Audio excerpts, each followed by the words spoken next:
Muito bem, irmãos, a graça e a paz do Senhor a todos. Nós vamos estudar a palavra de Deus juntos agora.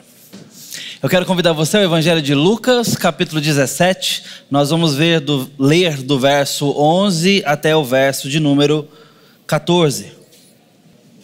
Diz assim a palavra do Senhor, ouça com atenção. De caminho para Jerusalém, Jesus passava pelo meio de Samaria e da Galiléia. Ao entrar numa aldeia, saíram-lhe ao encontro 10 leprosos, que ficaram de longe e gritaram: Jesus, mestre, compadece-te de nós, ou tenha compaixão de nós. Ao vê-los, Jesus disse: vão, apresentem-se aos sacerdotes. Aconteceu que, indo eles, foram purificados. Essa é a palavra do Senhor. Vamos buscar iluminação do nosso Deus nessa hora. Ó Deus, nós nos colocamos com humildade diante da Tua palavra, porque dela dependemos e reconhecemos nela a autoridade do Senhor sobre nós e sobre toda a criação. Ajuda-nos, portanto, ó Deus, a retermos com fé Teu desígnio, Teus propósitos, Tua intenção, ó Deus, com essa porção. Apesar de mim, apesar dos meus irmãos, que caiam todos os empecilhos, que caiam todas as barreiras, mas que haja compreensão e fé, ó Deus, na Tua santa palavra nessa hora. Fala conosco, em nome de Jesus. Amém. Deixe-me pegar emprestado as palavras de Charles Haddon Spurgeon, um dos mais famosos pregadores ingleses que nós temos acesso, e foi um grande pregador mesmo, considerado o príncipe dos pregadores. Viveu no século XVIII e, falando sobre fé num determinado comentário, ele, que era muito dado às ilustrações, nos deixou esta preciosa, que eu quero com ela introduzir a nossa meditação. Os ventos uivam e as ondas rugem, mas ele se sente seguro com a âncora a bordo. Tolo, essa âncora não tem utilidade para você enquanto você puder vê-la. O ancorador do navio não pode estar no próprio navio. O que você deve fazer com ela? Lança-a fora do navio, deixe-a cair nas profundezas, até o fundo do mar. Ela se foi. Você não consegue mais vê-la. Agora sim, tudo bem. Agora sim, surtirá efeito. Quantas vezes nós não somos o tolo dessa ilustração? Ah, irmãos, é muito fácil.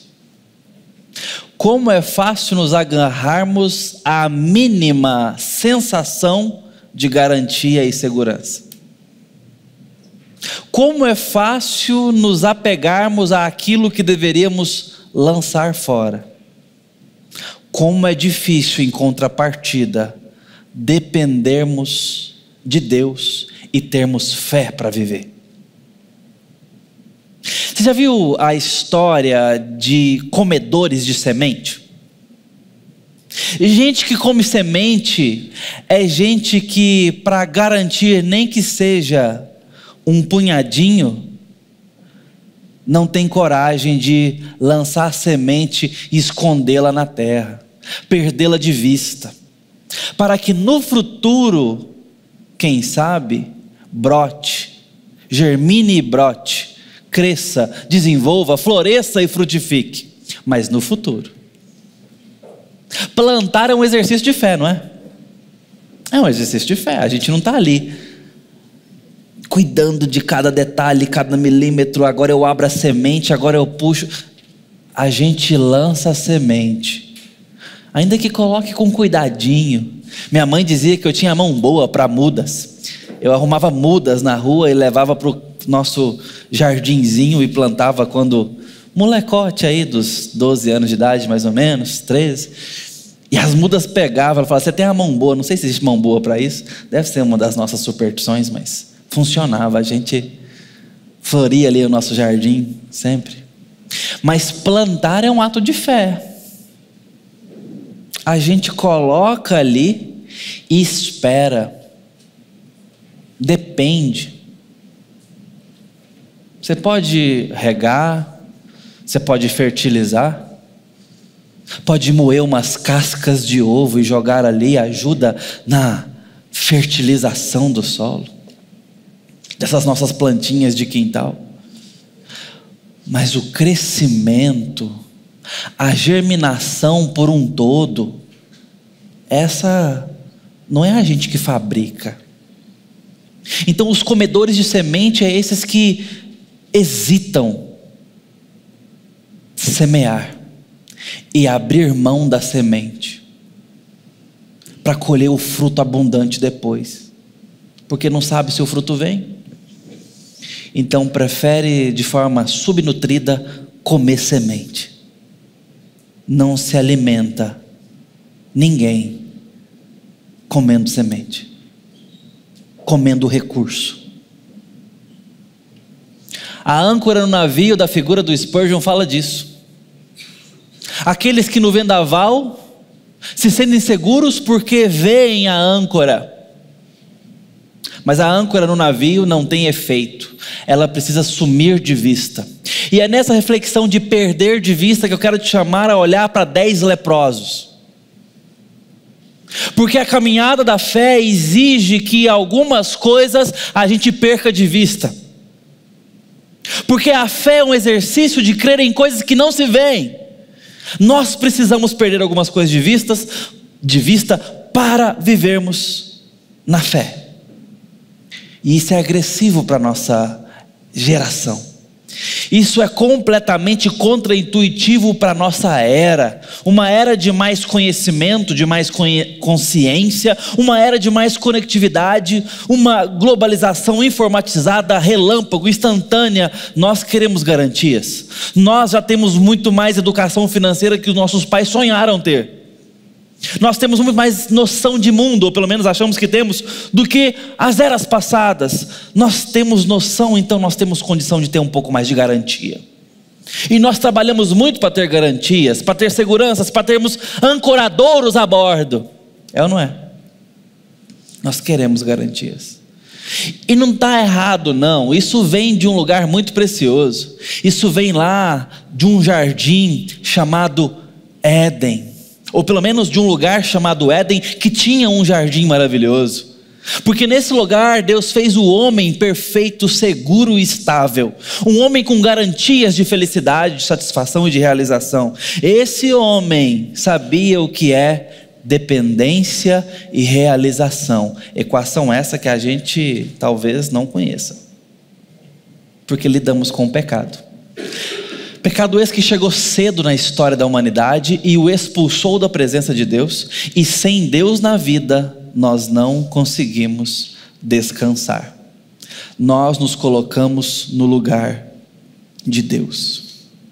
Nós queremos garantias e queremos prover para a própria vida. Por isso que o chamado do Evangelho é tão desafiador. Porque mostra que nós não estamos no trono. O chamado do Evangelho é um chamado para que em alguma medida nós percamos. Em alguma medida fiquemos em segundo lugar. O chamado do Evangelho não é para mostrar que você é rei, mas que existe um rei. O chamado do Evangelho é para que você veja que existe um Deus, que existe um Senhor, que existe um Todo-Poderoso. E pasme você, não é sobre você. O Evangelho nos faz ver Deus e nos mostra um Deus que nos ama.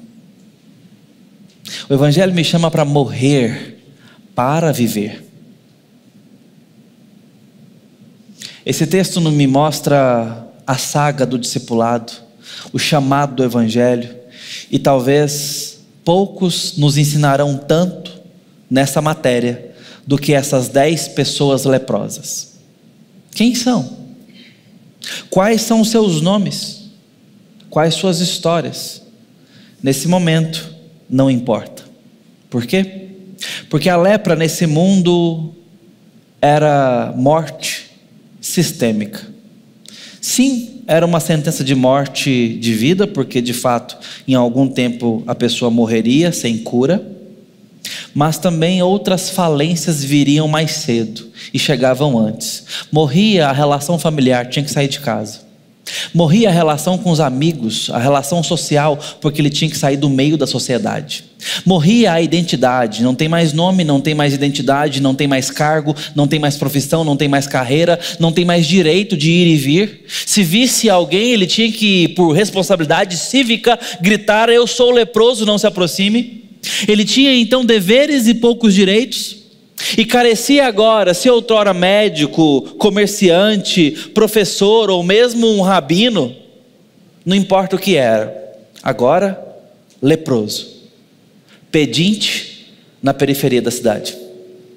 Essa é a circunstância de dependência desses homens, ou dessas pessoas. Eu não sei exatamente se são homens ou mulheres aqui. Mas o fato é que esses leprosos têm uma grande necessidade. E essa grande necessidade faz com que eles tenham uma grande oração. Será que nos falta grandes problemas para termos uma grande vida de dependência e oração? Esses homens têm um grande problema. Eles esperam por um milagre. E acontece que quando o texto vai sendo desenhado para nós, nós percebemos a aula que esses homens vão nos dar. Eu quero te convidar a partir desse momento a prestar atenção nas expressões desse texto, cada uma delas. A primeira delas é ao entrar num povoado. Jesus está passando ali no meio de Samaria e da Galileia, ele está andando. E nessa caminhada, os burburinhos, os cochichos, as conversas, as cartas. O fato é que a conversa chega antes de Jesus, porque esses homens estão meio que esperando Jesus ali, onde ele vai passar. E o que será que eles escutaram falar de Jesus? O que será que eles sabem sobre ele? Talvez escutaram que um profeta poderoso em obras restaurou as vistas de um cego. Talvez eles ouviram dizer que pessoas que estavam possessas de espíritos imundos foram libertas e voltaram para suas casas. Talvez eles ouviram dizer que paralíticos voltaram a andar porque um tal de Jesus de Nazaré falou e eles começaram a andar e outros começaram a andar. Talvez ouviram dizer sobre um homem que transformou água em vinho e fez uma festa. Talvez ouviram dizer que leprosos, sentenciados à morte e ao ostracismo ou ao isolamento social, foram devolvidos às suas casas, a sua esposa, a sua família, seus queridos, aos seus amigos. Talvez ouviram dizer essas maravilhas. Talvez entre si pensaram: e se for tudo verdade? E se for verdade que ele é profeta? Eu ouvi dizer que ele se diz Deus, o Filho de Deus. E se for verdade? E se nós estivermos diante de Deus na terra, será que não tem uma chance para nós também? Veja, observe como esses leprosos lidam com a oportunidade. A circunstância não lhes é problema ou empecilho, é oportunidade para esperar um milagre. Talvez te falte um grande problema.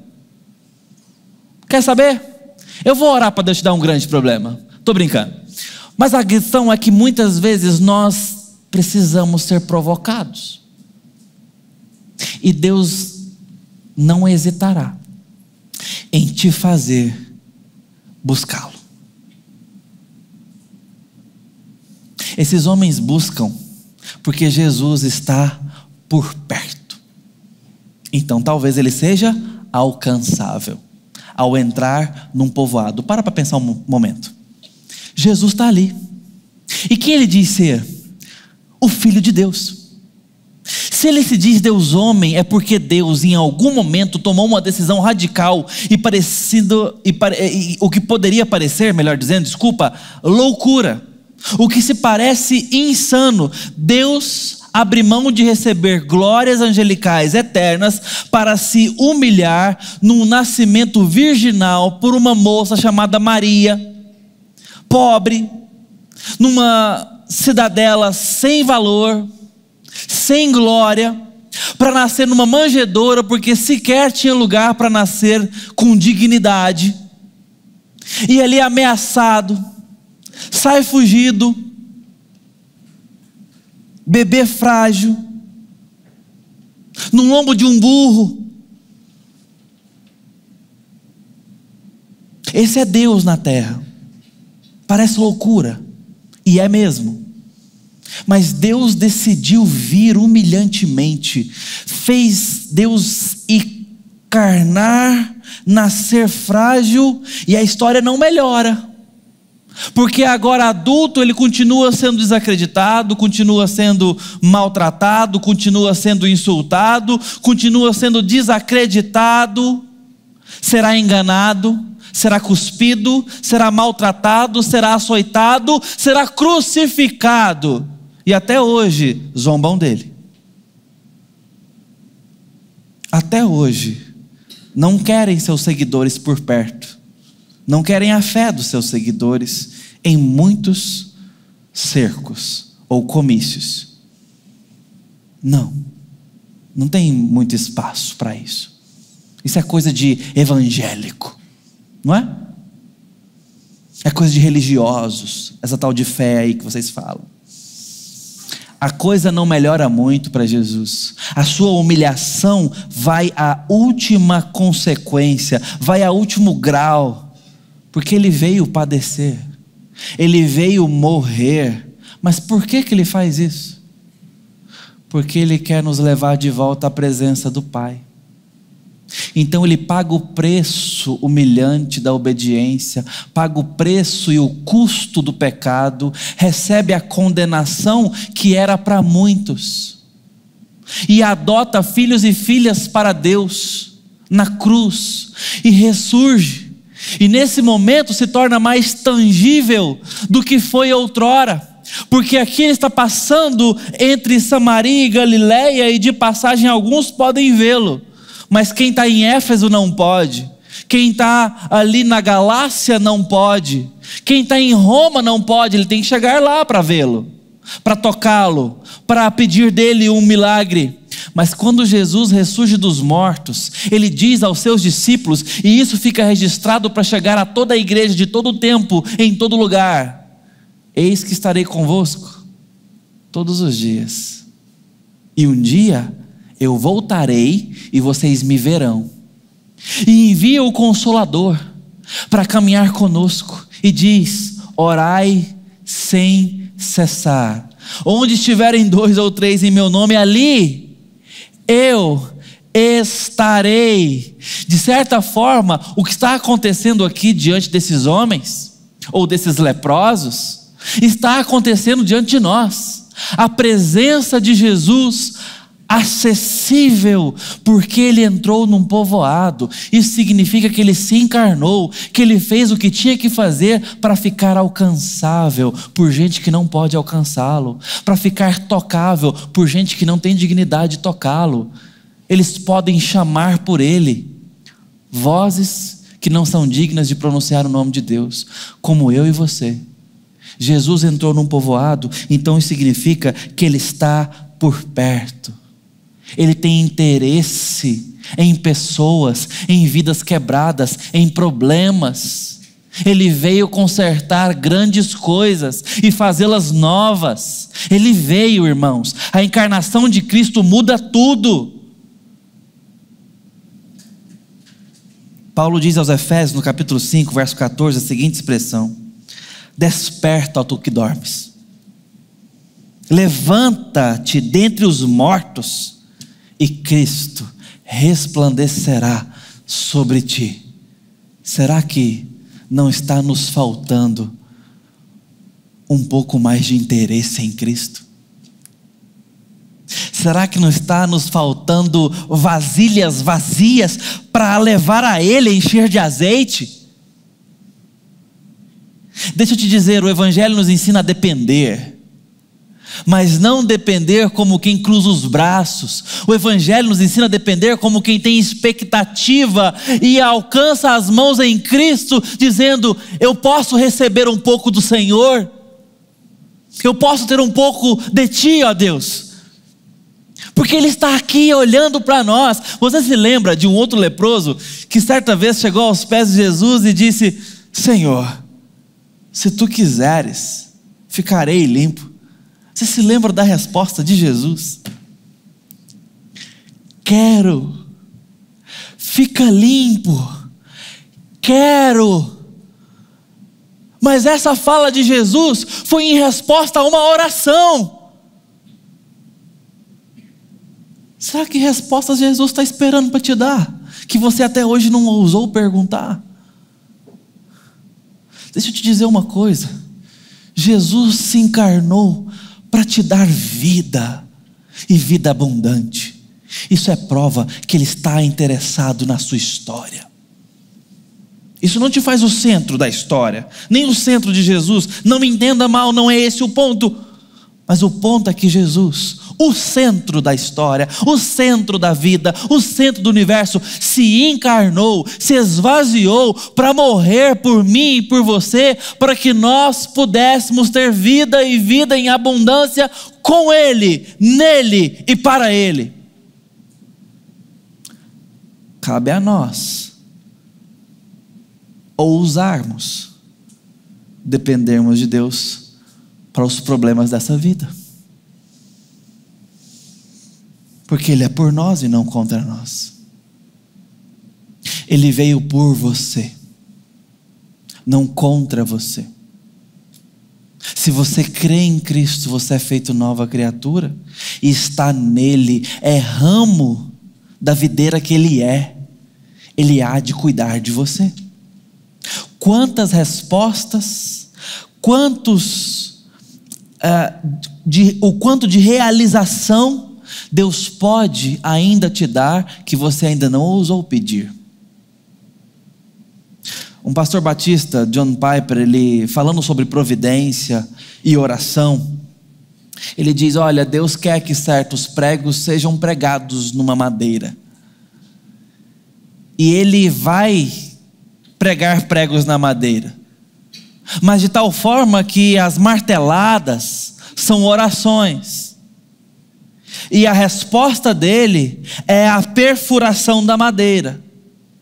Ele usa essa ilustração para dizer que Deus é quem desenhou a oração e a prece, e mais do que isso, nos ordenou fazê-la.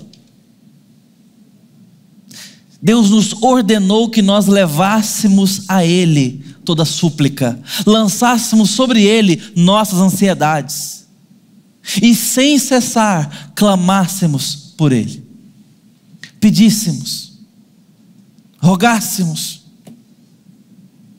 Deus pode estar produzindo em nós orações novas. Deus pode estar produzindo em você aquilo que Ele quer que você peça. Já pensou nisso? Porque Ele está no mundo, Ele está passando por aqui, Ele está presente e disponível hoje. Aqueles homens não desperdiçaram a oportunidade. E essa é a próxima expressão que eu quero destacar: 10 leprosos. Esses homens que já falei deles, esses doentes, esses enfermos, eles estavam numa circunstância que tudo dependiam. Não havia muito o que perder, eu confesso. Mas eles arriscaram que podiam ganhar tudo. Tinham tudo a ganhar, porque acreditaram que Jesus pudesse ser mesmo quem Ele falava que era. Se Jesus for mesmo quem Ele diz que é, o que muda na sua vida? Pode mudar pouca coisa se você não tem muito relacionamento com Ele. Pode mudar quase nada se você não tem nada a pedir para Ele. Pode mudar quase nada se você não está se aproximando dEle. Agora deixa eu falar de mim. Eu dependo muito do Senhor, eu preciso muito dEle. Tem certas coisas na minha vida que só se darão jeito se houver um milagre do Senhor. Eu dependo do Senhor para os meus filhos crescerem em saúde, graça e fé. Eu dependo do Senhor, eu preciso do Senhor, eu preciso de um milagre na minha história. Agora é verdade que o tamanho do meu problema não é proporcional à minha vida de oração, que muitas vezes é tímida e covarde. Se Jesus é quem Ele diz que é, eu deveria chorar mais a seus pés. Eu deveria me agarrar mais às suas vestes, me entenda a figura de linguagem, como quem diz, eu não posso deixar o Senhor ir embora sem me atender. Eu preciso de um milagre. Você precisa de um milagre na sua história? Você precisa de um milagre no seu casamento? Na vida dos seus filhos? Na vida do seu cônjuge? Na vida dos seus netos, quem sabe? Ou dos seus pais? No seu trabalho? Tem alguém enfermo na sua história, na sua família? Qual é a sua causa? Jesus está disponível para ouvir a sua oração.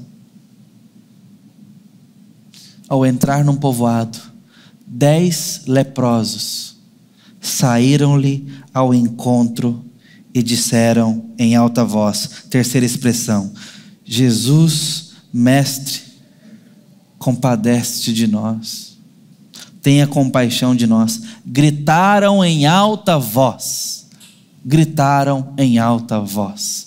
Nós não podemos perder a chance. Jesus está por perto. Se Jesus é quem diz que é, o que muda na sua história, e se Ele estiver disponível para te ouvir, o que você gritará? Você clamará? Você falará com Ele? Se eu te dissesse que Ele está passando por aqui, se eu te dissesse que Ele estaria... Hoje eu fui para o shopping à tarde, me arrependi amargamente, mas estava lá eu e o pessoal estava todo fantasiado, entregando um folhetinho, dizendo: hoje às 15 horas vai ter o encontro do Papai Noel. E eu, ok, obrigado. Filho, a gente quer ver o Papai Noel. Ele, não. Mas como que curioso, querendo saber se ele acertou a resposta. Não, né, papai? É porque ele não existe, né, papai? Muito bem, acertou a resposta. Mas lá estava a turba em 3 andares do Goiânia Shopping, aguardando a revelação do Papai Noel, que seria às 15 horas. Ah, você sabe, seria alguém ali fantasiado, de roupa vermelha e branca, fazendo um auê com a criançada, uma festa toda, inclusive muito bonita, de sempre. Se eu te dissesse que Jesus vai aparecer às 15 horas amanhã, você iria? Sim? Iria? Pastor, está com cara de pegadinha essa pergunta? Até parece, não faço pegadinha, irmãos. Eu iria. Você iria? Vai passar ali em Aparecida de Goiânia. Iria? Eu iria. Vai aparecer em São Paulo. 9 horas de carro. Você iria? Eu iria. Esses homens também. Eles esperaram. Ele vai passar aqui. Nós não podemos perder essa chance. Agora deixa eu dizer uma coisa. Jesus tem encontros marcados conosco. E muitas vezes nós não comparecemos. Toda oração que deixamos de fazer, nós deixamos Jesus sozinho, me entenda. Porque Ele está ali por nós. O autor aos Hebreus diz que Ele rasgou na sua carne o véu, falando do tabernáculo, onde Ele aparecia uma vez ao ano, para falar com o sumo sacerdote, e aparecer onde o povo era representado. E ai daquele que entrasse ali de forma indigna. Então, com muito rigor, com hora marcada, uma vez ao ano, ele aparecia e atendia às orações e os sacrifícios. Jesus está dizendo que rasgou o véu do Santo dos Santos na sua carne, sabe para quê? Para que a gente pudesse entrar. Para que gente como a gente pudesse entrar, não só o sumo sacerdote, porque ele se fez sacerdote e cordeiro por nós. Ele não administra apenas o sacrifício, como ele é o próprio sacrifício, para que eu e você tenhamos apenas o benefício e não o preço de falar com ele, de acessar a sua presença. Isso significa que não temos mais pecado? Ou isso significa que pecado já não é mais pecado na presença dele? Ou isso significa que ele deixou de ser tão santo e glorioso, tão letal a pecadores? Nenhuma das opções. Jesus continua sendo Deus, Deus continua sendo Deus, o Espírito Santo continua sendo Deus, fogo consumidor de pecado, que não tolera o mal na sua presença. O que mudou então? Jesus veio, se encarnou, morreu e derramou sangue para perdoar pecados, e pessoas perdoadas pudessem falar com Ele, pudesse acessar a sua presença, pudesse ter encontros com Deus, como Adão tinha no paraíso, como Moisés tinha no Santo dos Santos, e falava a Deus face a face, como qualquer um fala a seu amigo, diz o texto de Deuteronômio. Eu e você podemos ter essa experiência quando entramos na presença de Deus em oração, falar com Ele. Muitas vezes nós não comparecemos no encontro. Esses homens gritaram em alta voz: Senhor, Mestre, tem compaixão da gente. O que você tem a pedir a Deus? Será que você tem pedido como quem crê que Ele está bem intencionado na sua história? Será que você tem pedido como alguém que acredita que Ele está bem intencionado a respeito da sua vida? Que Ele quer o melhor para você e não o pior? Que Ele não é indiferente? Que Ele já fez o difícil, portanto, Ele não fará o fácil? Morrer por você é muito mais difícil do que salvar o seu casamento. Morrer por você é muito mais difícil do que salvar a sua desorganização financeira ou moral. Morrer por você é muito mais difícil do que te libertar dos seus vícios, dos seus ídolos. E a boa notícia é que Jesus fez isso por você. Creia, dependa e peça mais. Você se lembra da ocasião ainda em Deuteronômio, quando o povo de Deus, depois de tudo que Deus fez, 10 milagres literalmente pirotécnicos diante de Faraó e toda a sua casa, está conduzindo o povo na peregrinação para Canaã. Chega um momento que Deus fala o seguinte: eu não vou mais com vocês não. Vocês são um povo, a expressão é, de dura cerviz. Isso tem a ver com impiedade, com falta de demoção do coração, com rebeldia, com dureza. E ele diz: mas eu vou mandar um anjo, porque eu não vou voltar atrás com a minha palavra, e vocês vão terminar de chegar. Moisés se desespera, o povo se desespera. E Deus diz mais: é para tirar os enfeites. Ele chama de atavios na Almeida Revista Atualizada, porque vocês não estão em festa, é para prantear mesmo. Eu não vou com vocês, eu não vou andar com vocês. Deus chegou a dizer: porque senão eu vou consumir vocês no caminho. Eu vou mandar um anjo, porque o anjo é mais manso do que eu. Anjo não consome ninguém, eu consumo. E o povo se desespera, o povo chora. Gente, eu me contentaria com o anjo facilmente. Deus fala assim: pode ir que o meu anjo está com você. Eu falo assim: pronto, estou feito. Moisés não. E sabe por que não? Porque é o Moisés que falava com Deus face a face. Porque é o Moisés que Deus falou: joga o cajado no chão, ele virou serpente, toca na água e o mar se abriu. É esse Moisés. Moisés não tem experiência com anjo. Moisés não confia em anjo. Moisés aprendeu a confiar no Senhor, a pôr o pé onde Deus fala: pisa aqui. Moisés chora.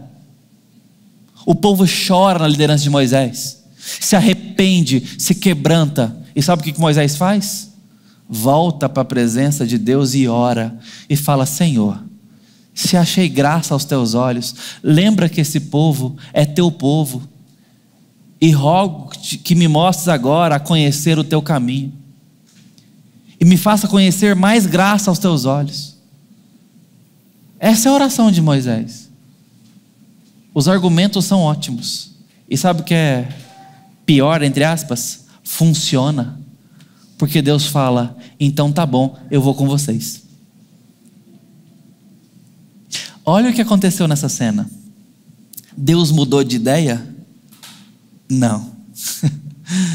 O povo mudou de ideia. Moisés mudou de ideia.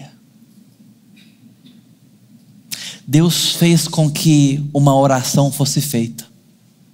E a oração é fruto de coração quebrantado. Quem ora é quem se ajoelha. Quem ora é quem depende de Deus. Quem ora é quem reconhece quem Ele é. E quando Deus é considerado e tratado como Ele é, nós nos tornamos quem deveríamos ser. E tudo muda. O povo foi tratado, quebrantado. Muitas vezes Deus nos fará fazer certas orações.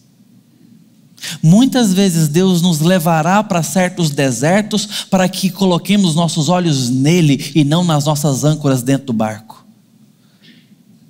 Deus nos fará lançar a nossa semente no solo e perder de vista, para que creiamos, dependamos e sejamos transformados no processo, lento da espera, lento do aguardar a resposta, mas no processo de Deus.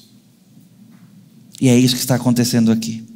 Eu quero trazer as palavras do velho teólogo e tão proficiente John Owen, que diz o seguinte: que a fé contemple Cristo no Evangelho conforme Ele é ali apresentado, sendo crucificado e morrendo por nós.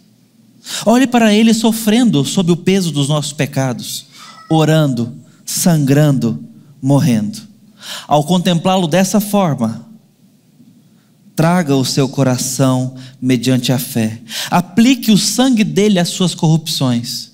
Faça isso diariamente. Contemple esse Cristo que sangrou por você. E você poderá dizer as palavras de Paulo aos Romanos: aquele que não poupou o seu próprio filho, mas por todos nós o entregou, será que não nos dará com ele graciosamente todas as coisas? Contemple o Cristo crucificado que veio morrer por você, e não será difícil em crer que Ele está bem intencionado acerca da sua história, que Ele pode dar um caminho melhor na sua vida, que obedecê-lo, que honrá-lo valerá mais do que 1000 vidas vividas. Contemple o Cristo do Evangelho e talvez as suas forças serão renovadas para crer nele. A última expressão desse texto, então, é que Jesus responde, e o texto nos registra, ele disse: vão mostrar-se aos sacerdotes. Parte A. Finalmente, depois da ousada oração, da encorajada oração, porque esses homens não podiam chamar a atenção de alguém impuro dessa forma, muito menos de um grande profeta ou um grande rabino, que Jesus era facilmente identificado. E eles fizeram. A resposta é um tanto quanto frustrante, você não acha? Jesus disse: de longe, vão procurar o sacerdote.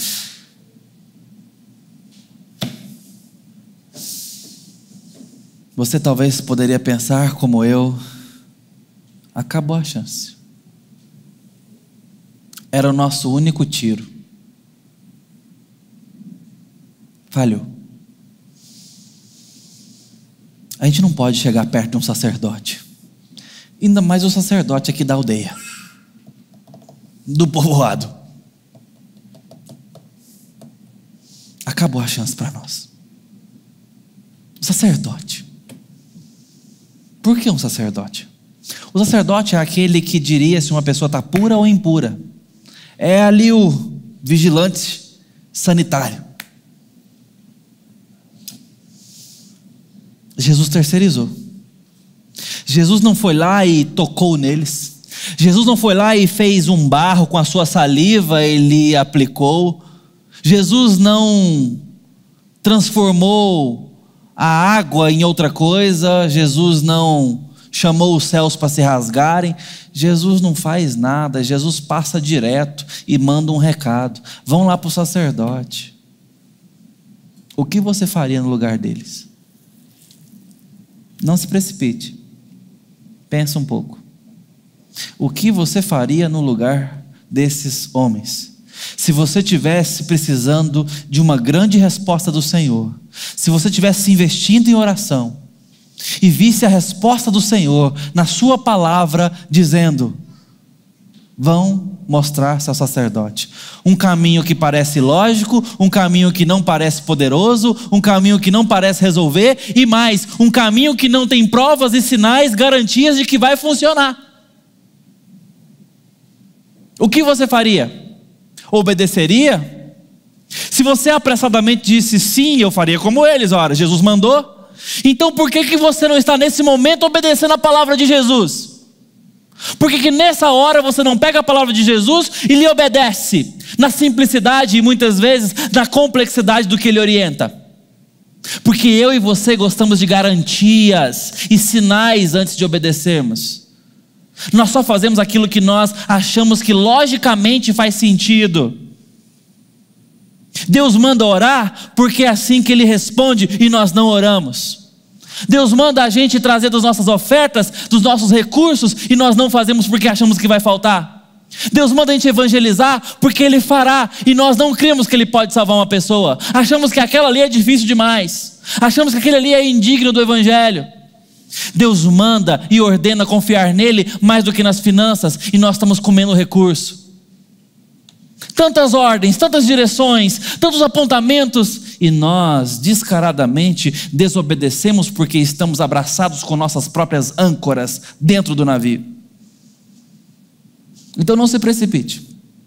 Eu disse que aprenderíamos com 10 leprosos, e eles ainda têm muito a nos ensinar, porque imediatamente eles reconhecem que Jesus é Deus, e se Ele mandou, vale a pena.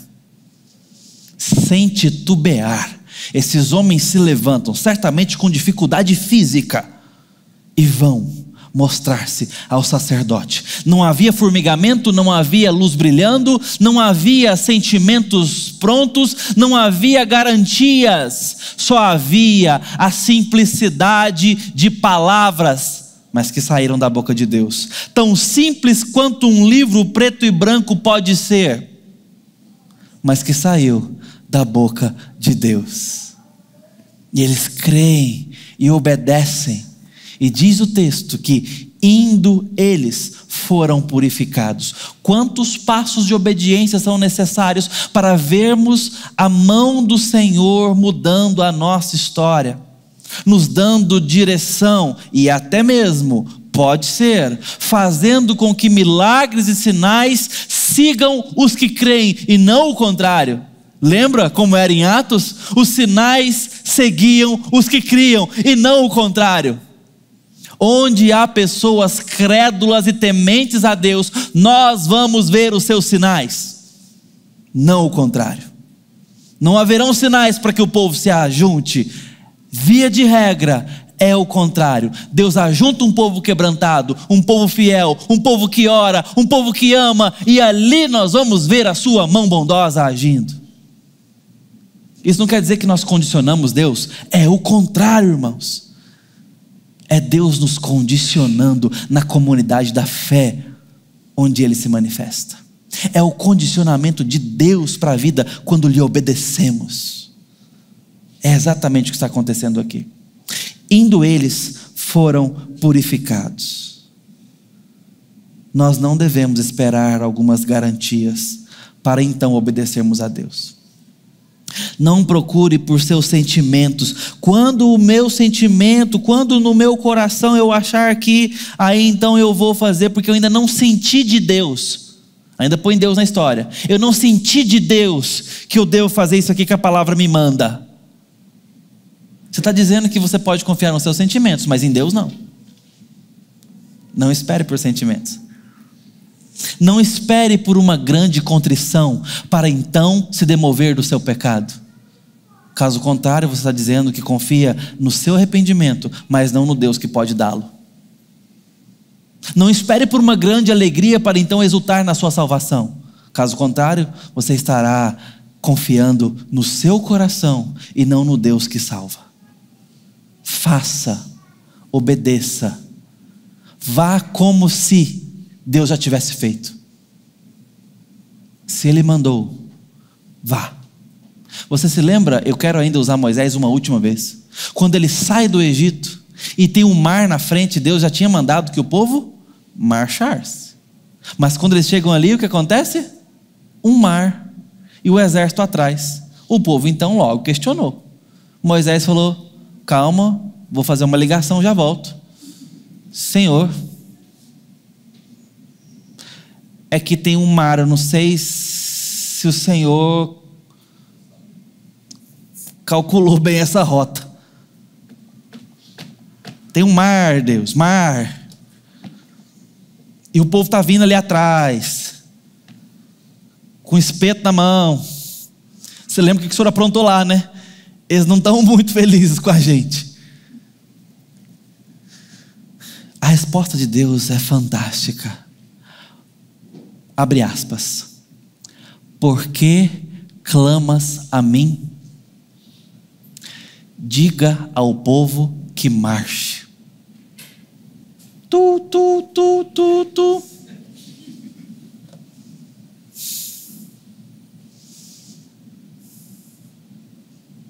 E era só fazer isso. Quando Deus apontar rumo, vai. O problema é que eu e você não estamos tão perto o suficiente, tão crédulos o suficiente, tão apegados o suficiente para saber o caminho que Deus tem apontado, ou para crer no caminho que Ele tem apontado. E muitas vezes, mesmo sabendo, a gente paralisa na primeira dificuldade e tomamos outro rumo. Vai, esse é o caminho do Senhor, vai, é o melhor caminho. Mas vai me custar, vai. Arranca um pedaço do seu corpo, mas vai por esse caminho, vai valer a pena. Mas vai me custar muito. Não comparado com tudo que você pode perder por estar longe do caminho do Senhor. Obedeça ao Senhor e o seu casamento poderá ter jeito. Obedeça ao Senhor e o seu coração poderá ter jeito. Obedeça ao Senhor e a sua família poderá ser alcançada. Crie seus filhos no Evangelho. Semeie a semente, ela é boa, ela presta, ela funciona, ela pode gerar frutos. Creia no Evangelho, viva o Evangelho, obedeça ao Senhor, se arrependa dos seus pecados.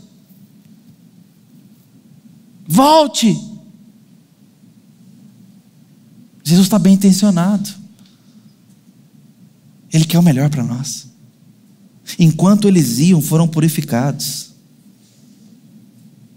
Creia no Senhor.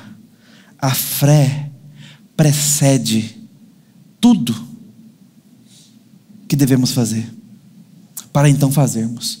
Creia primeiro, faça depois. Creia. Dependa de Deus. Confie em Jesus exatamente onde e como você está.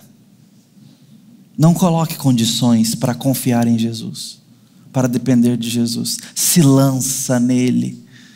Eu ainda uso as palavras de Spurgeon: se for para perecer, pereça indo para Ele, porque não há vida fora dele.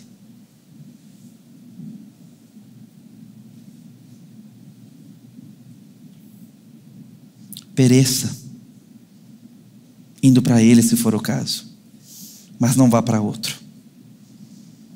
Esse é sem dúvida um caminho que vai desafiar as nossas percepções e a lógica muitas vezes. Mas não haverá caminho melhor: o da obediência e o da fé.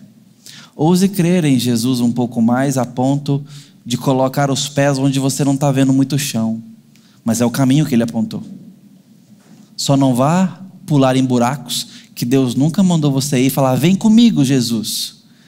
Falar: aí eu não mandei você ir. E como é que eu vou saber para onde ir, pastor? Bíblia. Bíblia e oração. Eis que estou convosco todos os dias. E Ele se revela na palavra. Não complique as coisas. Você não precisa de ninguém colocar a mão na sua cabeça e revelar coisas ocultas. Você não precisa de chave de versículos bíblicos. Ainda bem que essa maldição acabou. Lembra? Sortear versículo, picado, fora de contexto, entendia tudo errado. Nós temos não complique as coisas. Leia a palavra de Deus. Ouça Jesus. Fale com Ele. Obedeça. Creia. Estou falando isso para o meu coração, irmãos. E espero que vocês escutem também. Vamos orar e pedir a graça do nosso bom Deus. Ó Deus bendito, amado da nossa alma, ajuda-nos a crer mais nessa hora. Ó Deus, como precisamos ser avivados em nosso coração, dobrados da nossa confiança para dependermos do Senhor e no Senhor. Ajuda-nos, ó Deus. Ó Pai, nesse lugar, nessa hora, talvez alguém escute esse evangelho e precisa crer no Senhor pela primeira vez, Paizinho. Precisa se lançar em confiança para que o Senhor salve a sua alma. Eu te peço que o Espírito Santo traga pecadores para a fé nessa hora, Deus. Que haja dependência, que haja arrependimento, que haja olhos abertos para ver Jesus e para crer em Jesus, para se lançar em Jesus. Mas também, ó Deus, há pessoas aqui que precisam de um milagre nos seus lares, no seu casamento, na sua vida, com alguém num leito de enfermidade, com alguém numa situação terminal, com uma situação difícil, com um coração que não se cura. Eu te peço, ó Deus, nos dá uma dependência do bom Cristo, que não veio esmagar a cana quebrada, mas veio nos, com muita gentileza e autoridade, fazer novos, nos fazer reconstruídos para a eternidade. Ainda que o Senhor nos faça andar por vale da sombra da morte, nós podemos não temer, porque o Senhor veio andar conosco. O Senhor veio estar conosco. Ajuda-nos a depender, ajuda-nos a orar, ajuda-nos a falar contigo. Suscite, ó Deus, filhos e filhas. Ajuda-nos, ó Deus, portanto, a crermos mais. Eu te peço por essa comunidade da fé, ó Deus, aumenta-nos a fé, aumenta-nos a vida de oração, aumenta a dependência no Senhor nos nossos lares, aumenta a oração dos pais pelos seus filhos, das mães pelos seus filhos, de cônjuges para com o outro. Ó Deus, aumenta-nos a dependência e a fé, a expectativa de que o Senhor está bem intencionado a nosso respeito, de que o Senhor pode atender-nos à oração, de que o Senhor pode resolver, ó Deus, tantos dos nossos males, com perdão, com restauração, com limpeza, com purificação.